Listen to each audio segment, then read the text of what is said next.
formed this huge collaborative so that we can all present some form of unified voice. So that's a good thing. We've got more numbers than ever, but of course we have more seniors than anything, so that's good. So the campaign has a very precise goal this year. We want to survive to thrive, which means that we do not want we want to fight to prevent any cuts at all. We call it the California Family Recovery Budget. We want a California Family Recovery Budget. And we made these stickers. I'll talk more about these a little bit later. But so, a California Recovery Budget, what is it? It preserves and creates jobs. It preserves a safety net for those who can't work or just can't find work or are unable to work. And it also maximizes federal dollars and looks for local state revenue. So that's the message that we're pushing. Right now in the state legislature, they held a special session. How many people know, raise your hand, you understand completely how the budget process works? Okay, everybody knows. Good. I have to talk to a lot of different groups, so just checking. What? It doesn't work. Right. Okay, how it doesn't work, whatever. Well, John Perez, the new Assembly Speaker, has called for more transparency in the state budget process. He also shifted a lot of the committee members around last week, so some of the key committee members have changed and everybody's running to catch up with that.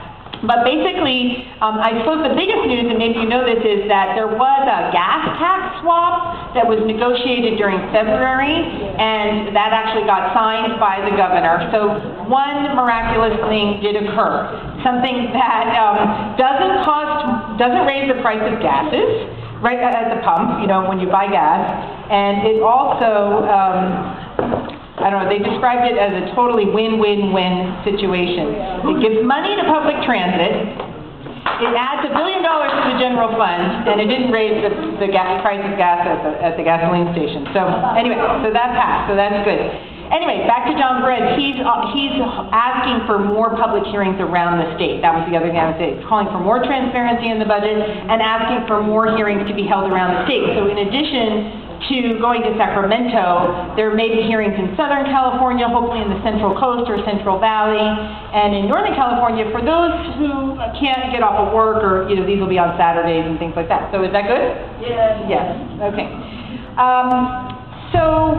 So I've covered some new things in the legislature, the campaign message, preserve and create jobs, preserve the safety net, maximize federal dollars, and look for ways to raise state revenue. One of the biggest ones, which you guys already know, is to close the corporate tax loopholes that were passed either last year or in many years. I'm sure you guys all know that corporations are, while they're making more money than ever, are actually paying about 11% of our state budget now, as opposed to like 15% 10 or 15 years ago.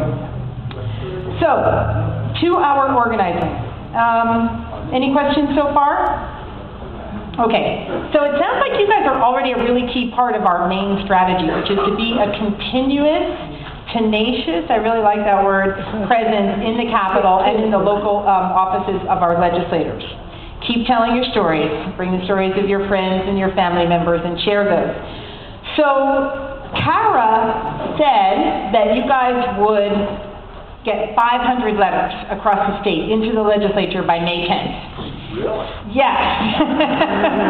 So all of the partners in our network, most of the major partners in our network, set a goal of getting 10,000 letters into the legislature by May 10th. So we have paper here today, and if you would like to get the letter done today, you only have to write one. You can write it to your assembly member or your senator, and we'll help reproduce it.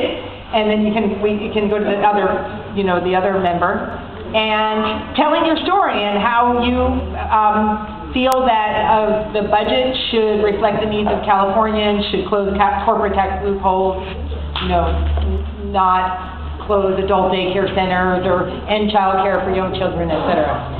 So how many people will take a minute to do that? Yes. Okay, good. A few hands down, but if we have 100 people or so. Some of us already did it. Oh, you did it already? Okay, great. A lot of you already did it. So when I'm done, I'll pass around paper, and I mean, I don't want to distract from the other speakers, but if people want to knock that out today, we can get towards our goal. Ma'am? Yes?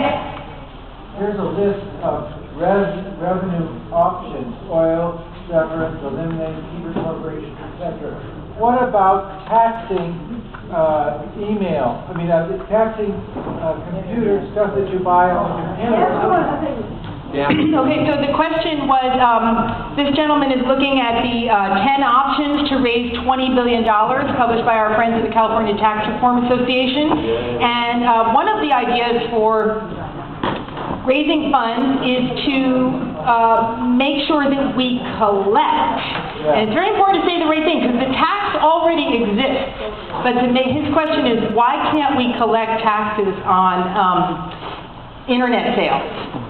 Does anyone want to share information about that? Anybody know?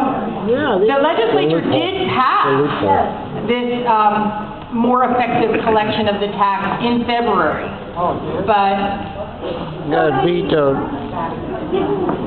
the governor didn't sign it. He didn't sign it. Right, yes. And so, but how many people think that's a good idea? Okay, how many people think it would be better to say we're doing more effective tax collection than it would be to say tax, right? Because the tax already exists. Okay, I see a question.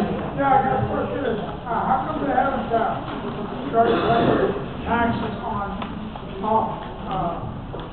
offshore oil? Offshore origin. So his question, Victor, is about why don't they tax offshore oil drilling?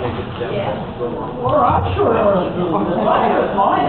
And I don't know the answer to that. I mean, I think the problems come down time and time again, and you're going to hear more about this later, to this just phenomenal logjam that we have because of the 2/3 requirement that we were blessed with in Prop 13 to have 2/3 of the legislature or populace agree to a tax increase. And again, and also our ancient requirement that 2/3 of the legislature pass the budget. So, but great idea. I think Senator Pedro Nava from Southern California introduced a bill to that effect, but it probably won't go anywhere.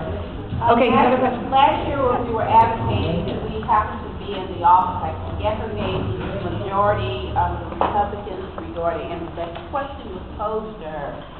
And she came back and said, well, if you would let us drill in California, maybe we might be willing to let you tax. So that was the question. That was the answer that I got.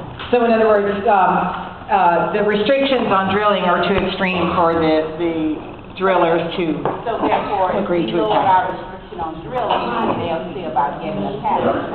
Okay, did everybody hear that? She heard from one of the assembly minority leaders that if we allowed more drilling, they would agree to a tax. Sorry.